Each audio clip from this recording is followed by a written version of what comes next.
Invest Kerala സംസ്ഥാനത്തിന്റെ game changer ആയിരുന്നു. 1,52,000 കോടി രൂപയ്ക്ക് പുറമെ നിരവധി നിക്ഷേപക പ്രഖ്യാപനങ്ങളും ഉണ്ടായി. ധാരാളം താൽപര്യ പത്രങ്ങളും വന്നിട്ടുണ്ട്. 2 ആഴ്ചയ്ക്കുള്ളിൽ എല്ലാം പരിശോധിക്കും. ഉടനെ തുടങ്ങാൻ പറ്റുന്നവ അല്ലാത്തത് എന്നിങ്ങനെ തരം തിരിക്കും. അതിവേഗത്തിൽ തുടങ്ങാൻ കഴിയുന്ന പദ്ധതികൾ എത്രയും പെട്ടെന്ന് നടപ്പിലാക്കുമെന്നും മന്ത്രി പി രാജീവ് പറഞ്ഞു.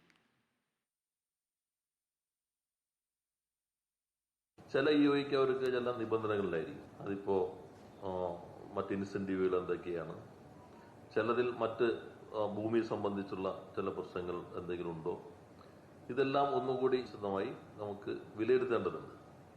അപ്പൊ അത് 2 ആഴ്ചയ്ക്കുള്ളിൽ ഈ വന്നിട്ടുള്ള വിപുലമായ ഇഒകളെല്ലാം തന്നെ നമ്മൾ പുറത്തേക്കെടുക്കും.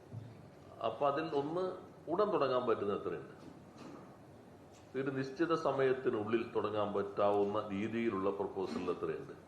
അപ്പോൾ ചിലത് നമുക്ക് ഒരു 3-4 മാസത്തിനുള്ളിൽ തന്നെ അനുമതികൾ കൊടുത്ത് തുടങ്ങാൻ പറ്റുമെന്നുണ്ടായിരിക്കാം. ചിലത് ചിലപ്പോൾ കുറച്ചുകൂടി സമയമെടുക്കും.